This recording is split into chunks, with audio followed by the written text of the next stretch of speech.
Welcome to Haunt Weekly.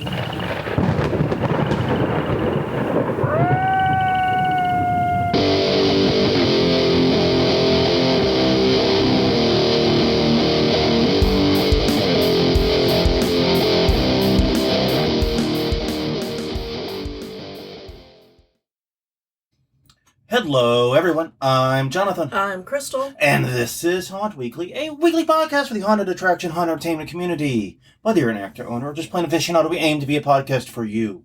And we return to you this week, first and foremost, a day late. Yes. We apologize, but as we mentioned, we're talking about moving the podcast to Tuesday anyway.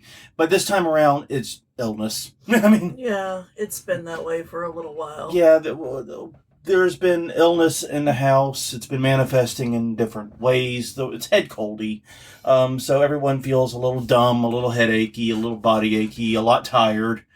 And we just, you especially, but neither of us really sounded very good yesterday.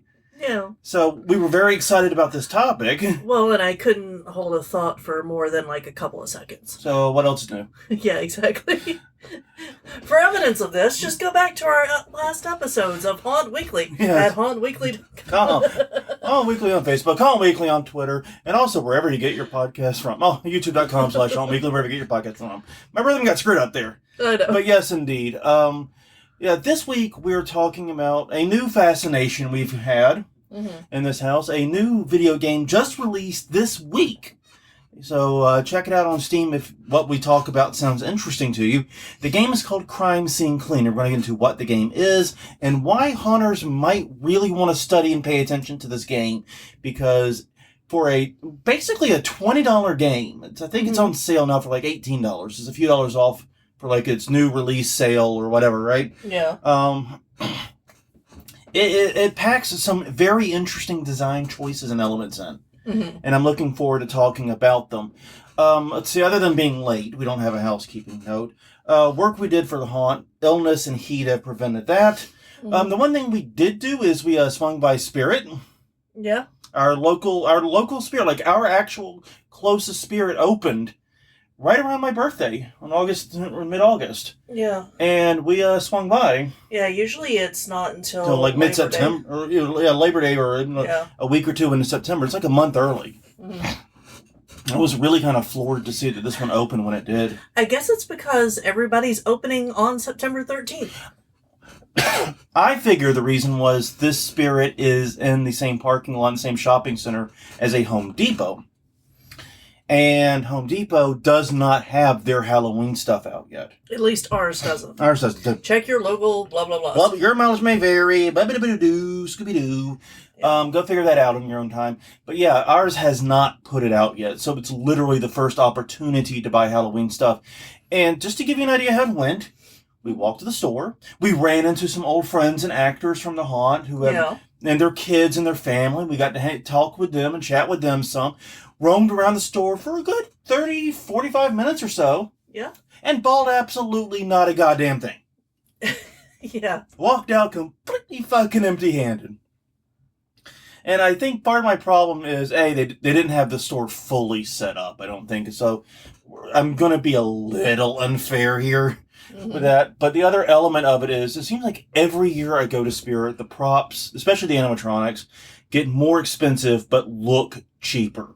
Yeah, they definitely do, because, I mean, we've got some of the really old Spirit props. I've got Fred and Wilma just over my shoulder here. I know y'all can't see it. Yeah. I've got Fred and Wilma in this room, and they still look great. Yeah, they do. And they actually still move great, too, if you plug them in. Yeah, that's the issue. We gotta plug them in. But they actually look good. They're solid. They're heavy. They're beefy boys. Granted, these are like 20 years old. Yeah, 15, 20 years old, somewhere in that range, yeah. Like, for example, they had this 8-foot-tall ringmaster-looking thing. In fact, it was the thing that greeted you as you came into the store. And every time he did his little gesticulations with his hand or his head, the whole damn thing's just rocking in the wind on that stand. Yeah, it wasn't very secure, and they had it so bright in the store, he's supposed to have projections inside of him. Like his shirt, like where the gap between where his jacket is. Yeah, but none of the videos I've seen online and not seeing it seeing it in person you can't see them. No. Because the way they're displayed. I have no fucking clue what the projection actually is, other than it exists. I could see the faint green light with some movement. Mm-hmm. That's all I got for you. I think there might have been a skull. Don't hold me to that. Probably. It sounds like a reasonable guess at the very least. I mean, even if I were shooting completely in the dark, that'd be what I'd say. Mm-hmm. But yeah, so we were not there. Oh, we also didn't see the permablood while we were there. No, and we were looking specifically for it. That was one of the things we were actually going to pick up there, is even though it would be more expensive, we'd be able to get a smaller thing of it. Yeah, we wanted to at least check it out. Yeah, and we've never actually used it, so we wanted to check it out and try it. And this was a way to dip our toes into it, so to speak. But no, they didn't actually have it. They've been advertising it like crazy. But, yeah. So anyway, that was a disappointment. But other than that, nothing else really interesting has been going on. So, shall we just go into the regular episode? Yeah, I think so. Well, on that note, every week we ask a question of the week. And last week, we asked you, other than your own or your haunts, what is your favorite haunt character? And y'all showed up. Mm-hmm. Roberta McClellan said Brewster Bonesaw. That would be Japes. Yeah, of course we're going to see some Japes love in this, correct? Yes. You know what I mean? Christian Risto, anything done by Andrew Jesus, Jonathan. Andrew Martiandello. I still remember the first time I heard him deliver. All his creations are so interesting and unique. Razia Wrecked Costume said the Pumpkin Lord at HHN was pretty cool. Yeah, and I've actually seen that. I've seen photos of it. I've not seen it in person. I do agree. And Greg Packard said Sarah Marshall, a.k.a. the Green Witch at Knott's Scary Farm. Once again, I've seen that one too, photos and video of that. That's incredible. Mm-hmm. Victor Ruelas, the goat is Madame Leota, and she is for those who don't know, she is the presence in the Crystal Ball and Haunted Mansion. Mm-hmm. She is definitely really, really cool. And I did not realize that character has changed since I was last at the Haunted Mansion over 20 years ago. So I guess it kind of makes sense they would have upgraded. I mean, we've been talking about how they've been doing renovations. Yeah, I know. So, yeah. But no, the new images look way different than what I remember, but still very cool. Mm-hmm. Okay.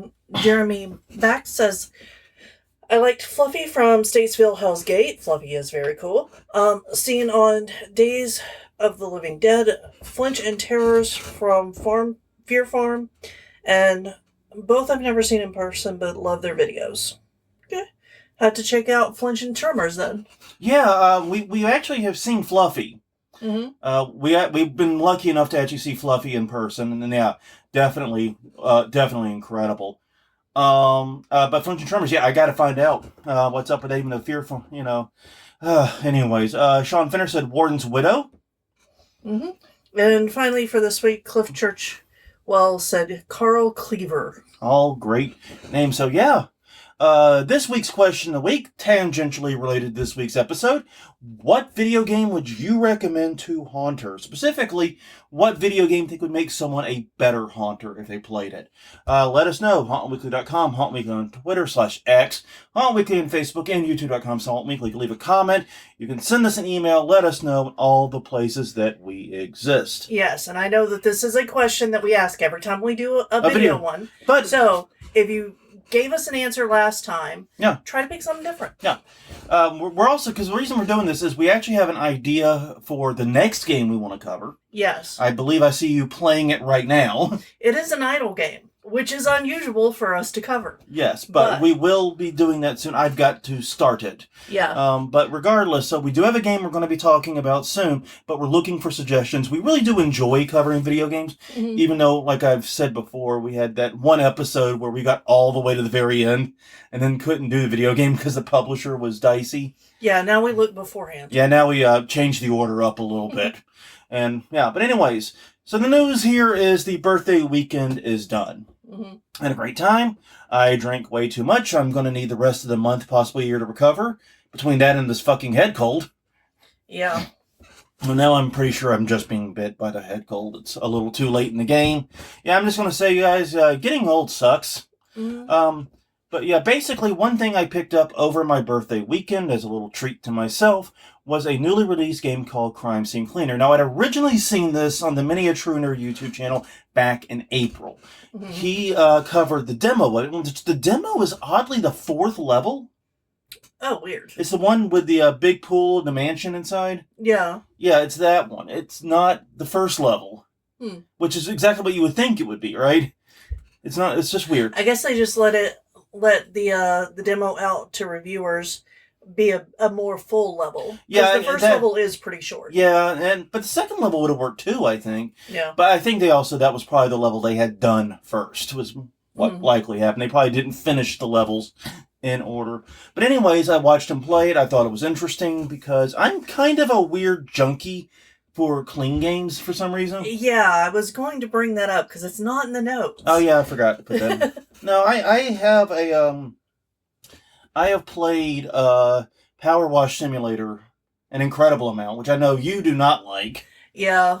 But I've also dabbled with Viscera Cleanup Detail, which is kind of a similar gory cleanup game. Right, you and I have played it's the Christmas one. The Christmas one together. Yeah, the Santa Slay, I think. Yeah. SLAY, obviously. Obviously. Yeah. We're talking to hunters, you don't have to explain that. Yeah, no. Santa Slay one, which was fun. It was more comical than anything. Mm-hmm. But I was very surprised to play this game and find not only that it was a good cleaning game, which I think it is, but also that it did some great storytelling through the environment and some less great storytelling through everything else. Yeah. Oh, and, the reason that I like it more is because for me it's got more mystery to it than Power Wash Simulator. Yeah. Like the mechanics in Power Wash Simulator I think are probably a little bit better as far as the actual how you use the tools. Okay. I was actually going to say the other way around, but okay. Huh. Well, the thing about Power Wash Simulator is that it's a very one-note game, which honestly is one of the things I like about it. Mm-hmm. You have one simple task, you know how to approach it, you're just going to sit there, it's a matter of time and the patience and listening to the water whoosh and all that, but this, you have much more complexity in the cleaning. Mm-hmm. Now, it's still a thing where you pretty much only make forward progress. Yeah. You can make minor mistakes and cause some issues, but nothing like Viscera Cleanup Detail, where you look back and realize you just trudged a mile of blood behind you and literally got to re-clean the entire room again. Well, I mean, you kind of get some of that. But it's not as bad. The punishments are not as severe. That is true. The punishments are not as severe. Mm-hmm. I was very surprised to see some very nuanced storytelling in this game, because honestly, between the price tag, the subject matter, and the developers, they're known for doing these kind of quirky, quote-unquote, simulator games. Mm-hmm. Like the other one, and I actually didn't realize it was the same company until after I started playing, but they made the Thief Simulator games, Thief Simulator 1 and Thief Simulator 2, in which you pretend to be a thief, and you do things like learn lockpicking and how to break in doors and things like that. And it's very, very weird game. It says it's a simulator, but it's not like Euro Truck Simulator or Train Simulator, where they're taking the simulation very seriously. Yeah. They're taking it very lighthearted.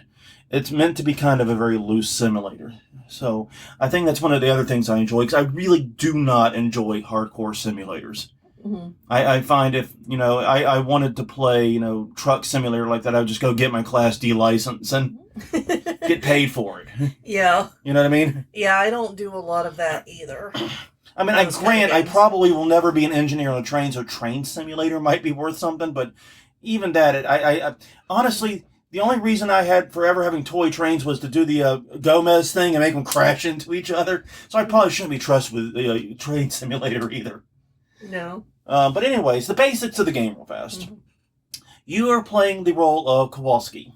Mm-hmm. He is a high school janitor with the sappiest fucking backstory you'll ever think of. Your wife is dead because Disney rules apply. Mm-hmm. And your daughter is very, very sick. But that's enough about the film Repo the Genetic Opera. Let's not know.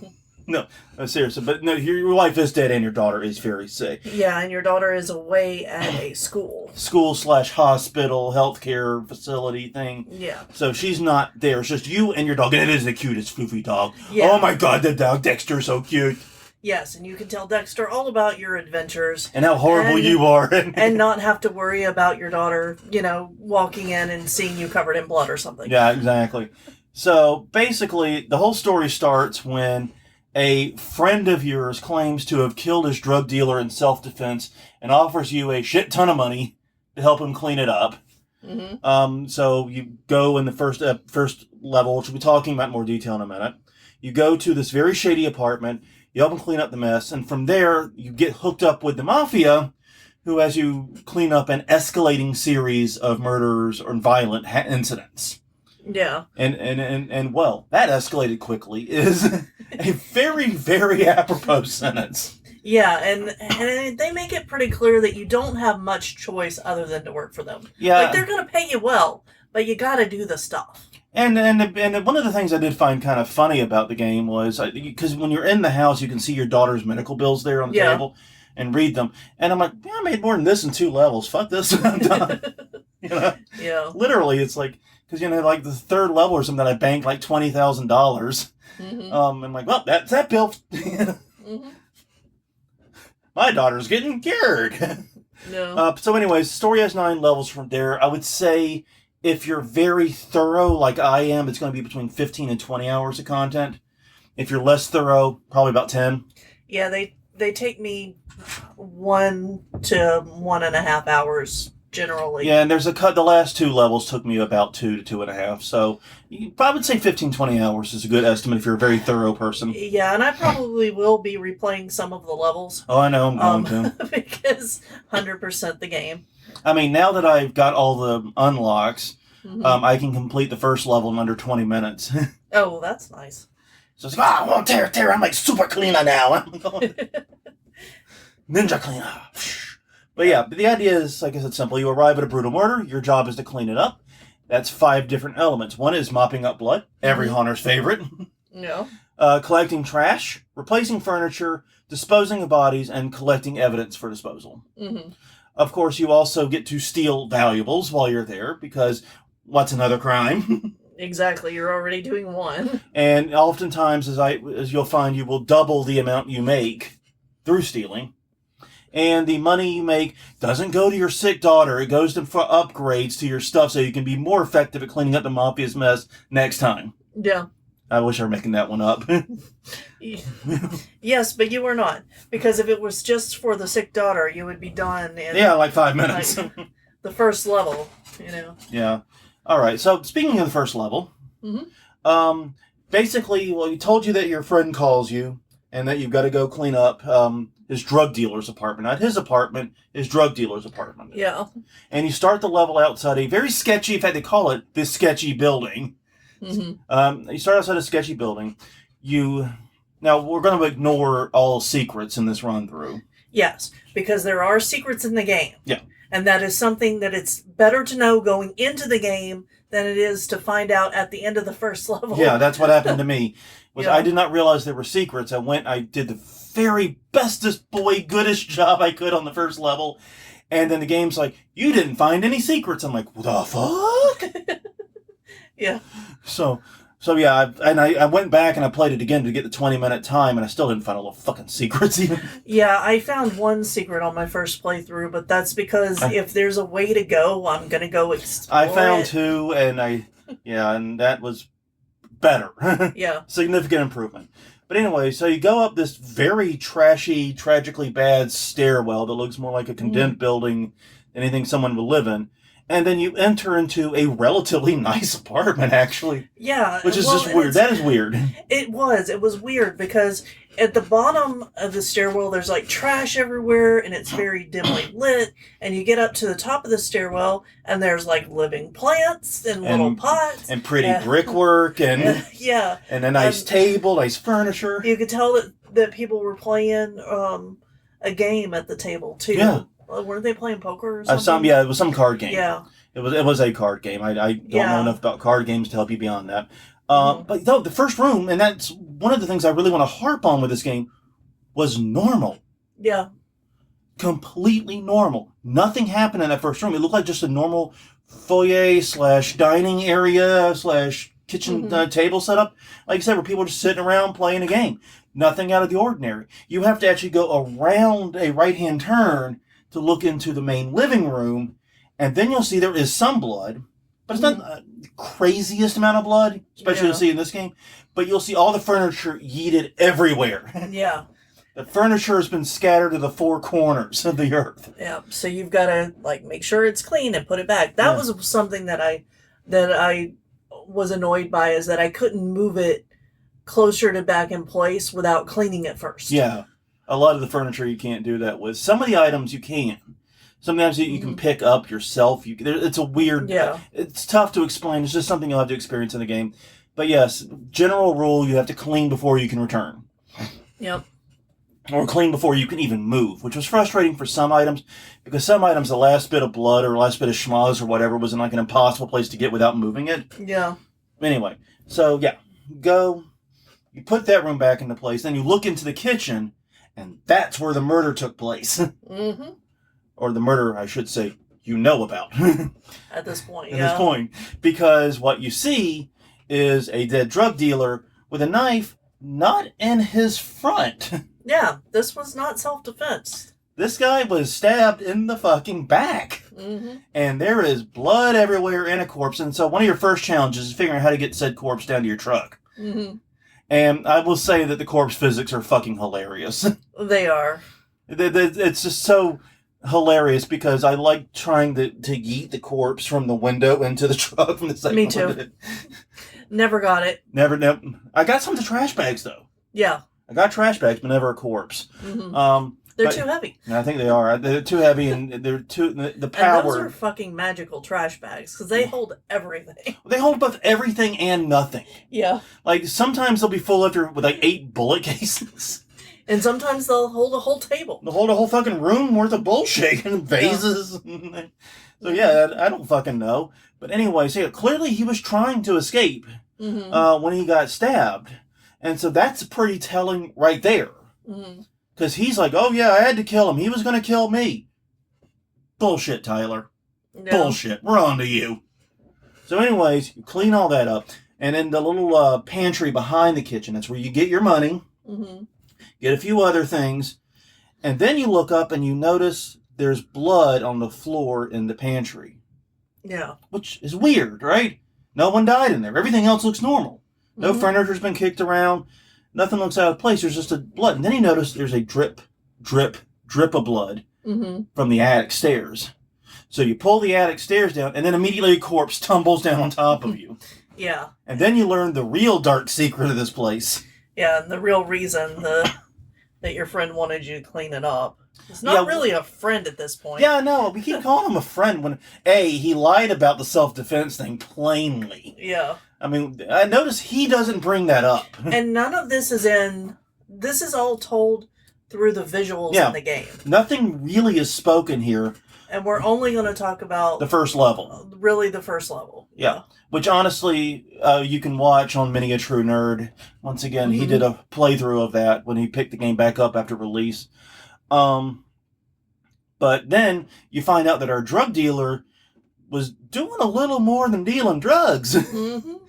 He was a little murder, artsy fartsy. Yeah. That's the way to describe it. Because he was apparently kidnapping college-age women and murdering them and doing paintings and sculptures with the blood. Which honestly, isn't that just plagiarism from Bernie Baxter? Yeah, which I'm sure we got the idea somewhere too. I'm sure. We did. But yes, that was Vincent's victims. Yeah. Basically, he was creating art with the patient's blood and body parts, and you have to clean all that up. And so you learn that, Tyler didn't kill this guy in strict self-defense, but maybe not such a bad thing. Yeah.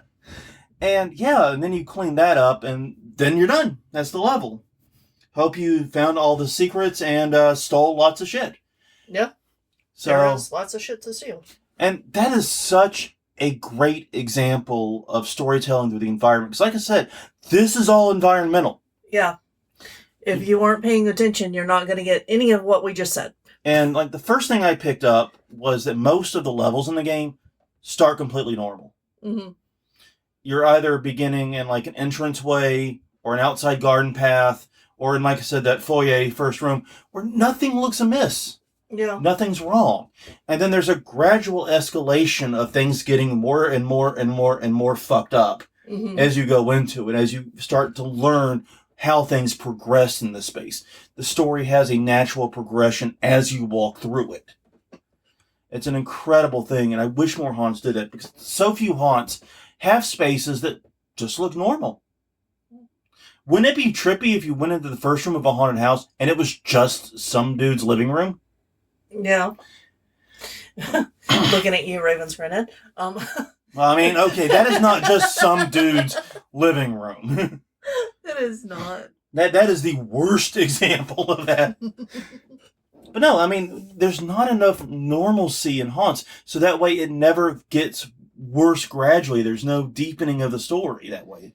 Yeah, we haven't seen it used very often. No, it's not a tactic. There are a few places that are trying to do that, but it's not a commonly used tactic. I do understand. Where it just gets a little more and more chaotic. I think, what was the haunt in Chicago we went to that kind of did that?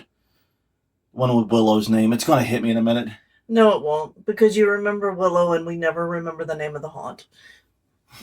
We need to put it in a note somewhere. Yeah, but you know what I'm talking about. That one did it. Where it started out more normal and ended up getting more and more messed up. Well, I think it would be really interesting to do a haunt based on someone's mental degradation. So if you started out, it would start like normal memories, and then you walk through them, and they get more and more messed up, and they're more surreal, and you start introducing like masks or makeup that like fucks with proportion. That are weird shapes. You start getting the cabinet of Dr. Caligari looking walls and exactly. shit. Yeah, that could be a lot of fun. Yeah. But things progress naturally. And honestly, they also have some nice levity in it too. One scene later on, you're cleaning up after a quote unquote party, and one guy has an apple on his head and an arrow in his throat, and died in a horrible William Don't Tell accident. Yeah. Yeah. And I really found it hilarious that they recreated one of the scenes with rubber ducks were all in costumes that the people would have been wearing. Yep. Yeah, the use of rubber ducks throughout the game is something to watch for. I didn't start watching for it until a little bit late. Like there's a museum level fairly late in where they actually reenact famous movie sequences with rubber ducks. Yeah. And it's just hilarious. That's some good levity thrown around in there. But the whole point of this is the environment tells you the real story. You're being told a lot of bullshit by people. And when you start going around, you get a story of, no, these guys are just fucked up. Yeah. No, they're not protecting or saving anything. Everyone talks about why they had to do it. There was no choice. Their back was against the wall. And then you learn, no, this was a fucking hit. Yeah. And a fucked up one at that. Well, and I mean, you already know who you're working for, so I don't know why they're lying about it. Yeah. Which, honestly, and that does bring us to some of the things we don't like. Right. Start with, the game is like a lot of these other lighthearted simulator games, and not quite as bad as like Goat Simulator. Because Goat Simulator has janky physics completely on purpose, and it's supposed to be part of the game. That has lightly janky physics. And that's fine. That can really work. In fact, it can be a lot of fun. It could be an element of metagaming, so to speak, where you're just kind of working with the physics. But here, especially in some of the later levels, they require you to make some precision jumps and precision movement that the physics don't work as perfectly as you can have to, Yeah. And it's really frustrating that they do that in. And I just don't like the spoken part of the story. I love the unspoken story. Yeah. But all of the spoken elements, which come in the phone calls that you get with... And the tape recorders, which some of those are funny too. Yeah, some of those are funny. But the spoken story just kind of sucks because they worked so hard to make your character a good guy. Yeah, and he doesn't need to be a good guy. No, he doesn't have to be. He can be complex. Yeah, he can be the guy that's tired of working for shit pay as a high school janitor, and this is his chance. His ship came in. Yeah. He's not thinking about it too hard. He's just cleaning up the bodies and raking in the 5 figures, That would be fine. You don't have to give him both a dead wife and a sick kid and a lovable doggo. Yes, you gotta give the lovable doggo. You gotta give him the doggo. Okay, I'm going to talk about the dog for a minute. Okay, go ahead. Because we can't play fetch with him, and you can't feed him the pizza. That is true. If the dog was just a little more interactive, that would have been better. I agree with that. But yeah, I really do want my character to be a bad guy in this. Mm-hmm. And the company made the Thief Simulator games. They clearly have no issue with someone being a bad guy. Yeah. I don't know why they bent over backwards to make him like, oh, he really had no choice. He didn't know what he was doing. And I'm like, the fuck he didn't. You don't haul 11 bodies away from a crime scene without going, oh, this is fuck. No. The other thing I would say I didn't like is that it is a very short game. Even though it's only $20, once again, even if you're thorough, you're probably going to get less than 20 hours out of it. On one hand, bite-sized experience. Yeah. That might work for you. On the other hand, I didn't get to finish all the upgrades. On the first playthrough, I'm having to replay levels to finish getting upgrades. Yeah. I think there needs to be a rebalancing there so it's possible, if you're very thorough and very meticulous, to get everything. And it would also be nice to have just a little bit of instruction. Yeah, It's mainly straightforward, but a little more instruction of, like, you will need this tool before you get to this level. There is no tutorial to speak of. No. Not really, no. Because, like you said, that first level we just described, that's what you're thrown into. Yeah. Yeah, and you can go up to things and it'll tell you how to interact with it, and which is fine. But when you get to the tools and the upgrades, there's no guidance there. Yeah, and like one thing I found frustrating was fairly early on in the game, because I got tired of having to punch everything. Mm-hmm. I got the hatchet. Yeah. And then it took me until the last level to figure out how to use the fucker. Oh, okay. Yeah, I've been using the stepladder. Yeah, I didn't realize how to pull the hatchet out. So I'm like, damn, I thought I got a hatchet. Why am I punching everything? Yeah. It's like, no, look, I bought the hatchet. Just replaced my punching fist with a hatchet. Yeah. Guys, this is easy. Yep, just stick it on. Yeah, you're right. There is not a lot of explanation, especially... Yeah. And that continues because you'll unlock new things. Mm-hmm. Like, I still am not 100% sure what the fucking UV light is for. Oh, it's to show you where the blood is. Yeah, without having to use your senses. But I've already maxed out my senses. Yeah, so that they're unlimited. Yeah, so I don't need the UV light then, I'm guessing. Right. So, yeah, there's stuff like that, too, where there's not really it's wonky. But I do love the upgrade tree overall. I just wish I could have finished my upgrades on the first playthrough. And then go back as Super Ninja Warrior. That'd All right. So, our takeaways as haunters from this game. Mm-hmm. First, the power of normal. Yep. I gotta say, that first time I saw all the blood and all the messed up crime scene hit so much harder because that first room was just a room. Yeah, it was completely empty. It was completely devoid of anything off. There was no blood, no furniture turned over, nothing. So then when you turn to the right, and you see the first really fucked up room where the fight happened, obviously not the actual murder, but the fight, you realize, whoa, that it has an impact. The contrast really hits you.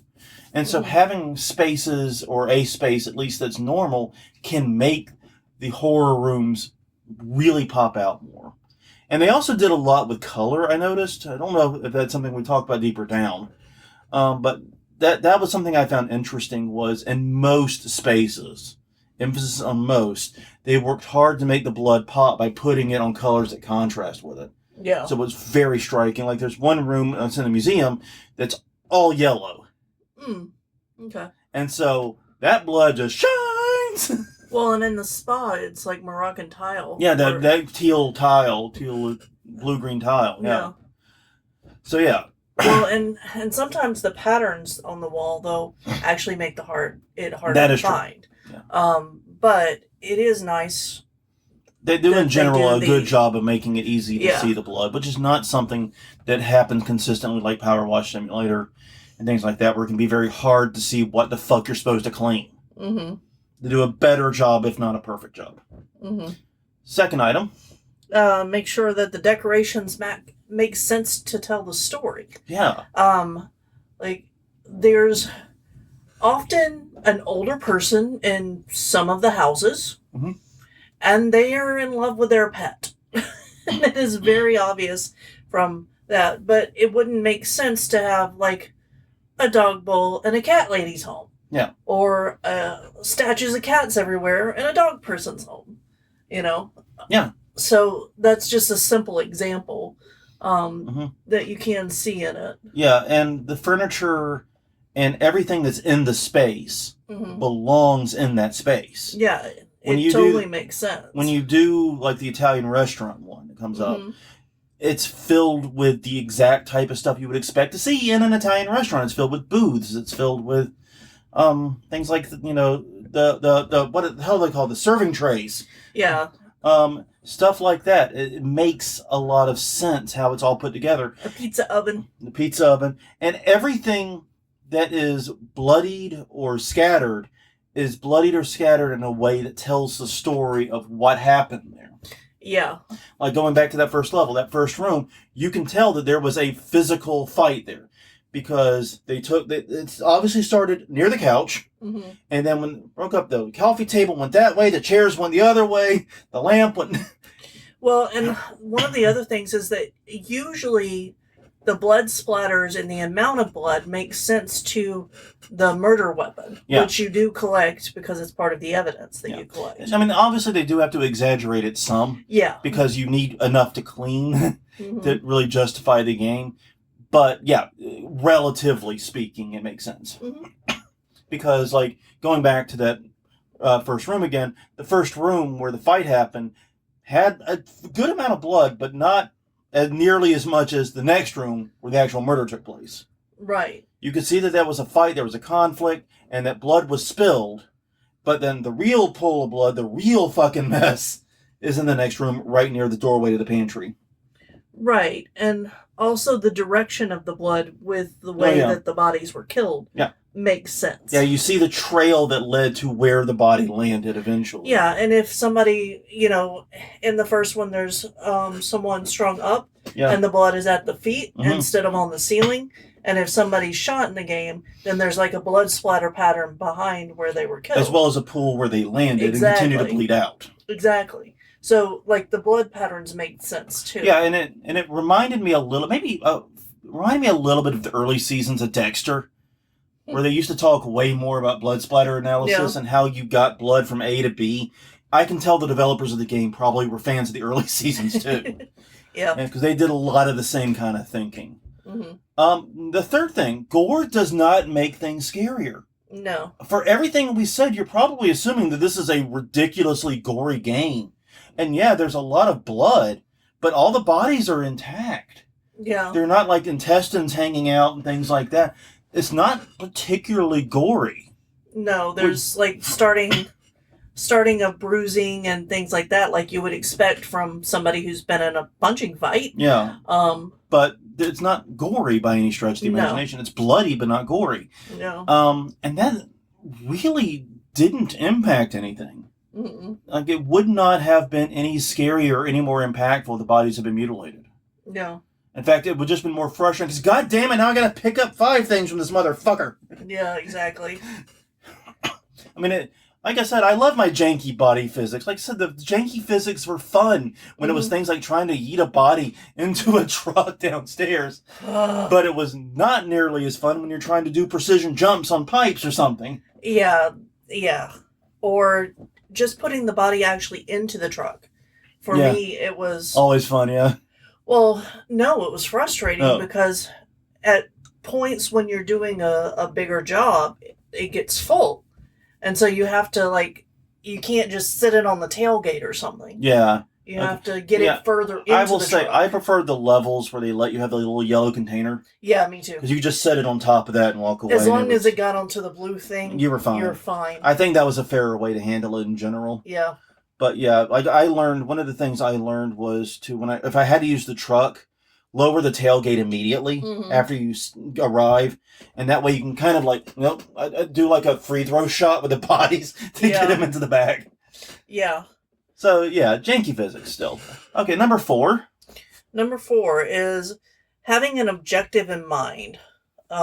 Yeah. I like this about the game because it gives you a goal.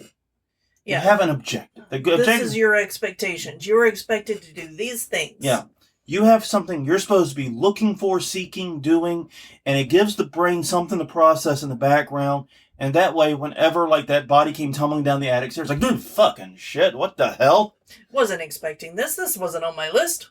And meanwhile, I'm pretty sure if I had just been like roaming idly through it. Mm-hmm. So I wonder if this is something haunts can exploit. Like I know Hell's Gate. Okay, be sure to look for the key as you go through. Mm-hmm. Giving people a task that they have to process as they're going through helps. And I think that may be one of the reasons why horror escape rooms do seem to have, for many people, they seem to be scarier. Yeah. I'll let you take the 5th one since it was your edition. All right. Soundscaping. So lots of times when you get to the scene, it's sirens in the background because you usually start outside of the buildings. And you're somewhere in a city environment oftentimes. So sirens are a common thing. Trust me, we live in a city. We know. Yeah, you never actually see or interact with the cops that I know of. I have not finished the game yet. No, you do not. But whenever you enter the building, it's quiet. Mm-hmm. And then as you get closer to scenes, or it starts making noises.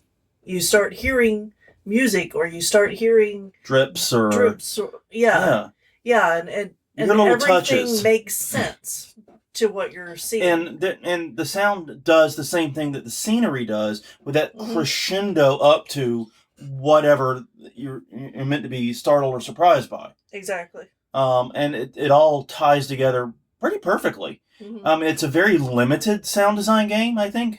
It doesn't do a lot with it.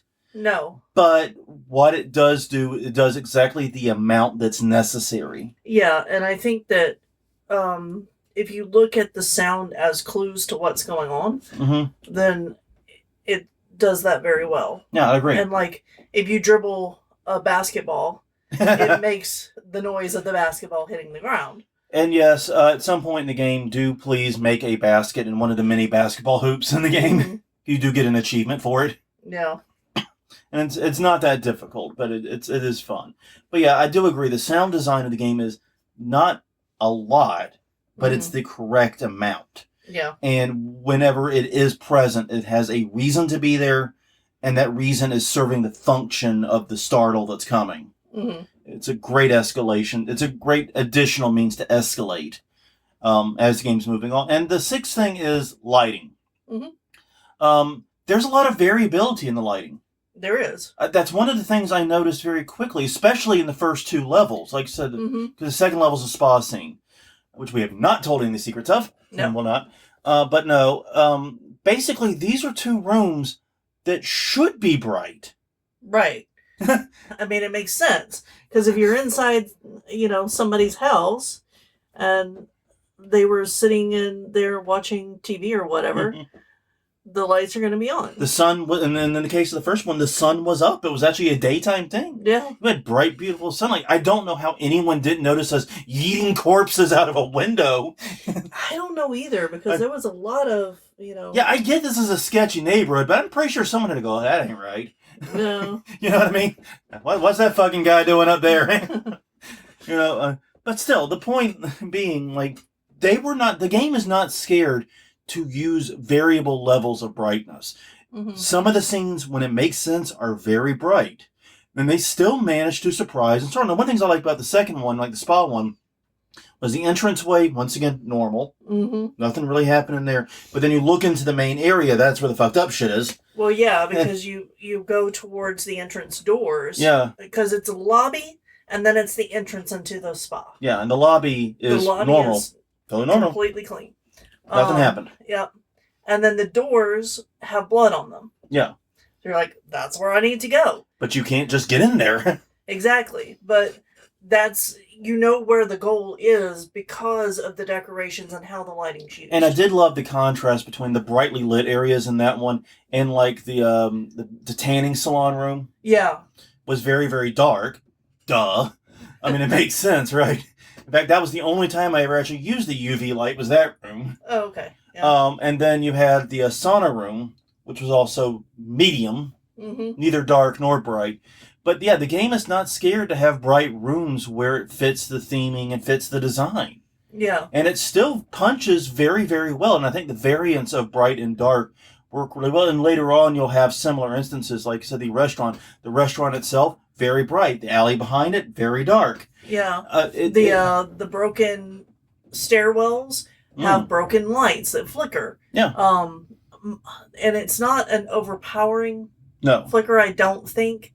But if you're sensitive to it, you may not be able to play. Yeah, but that unfortunately, if you're that level of sensitive, video games in general are going to be a problem. Yeah. And we know someone who is that level of sensitive, so I feel very bad for them. Yeah. But yeah, they use lighting very well, both to accent where you should be looking and going, but also to make it look natural. Mm-hmm. It looked like what these spaces should look like, and it let the story of what took place in that space speak for itself. Yeah.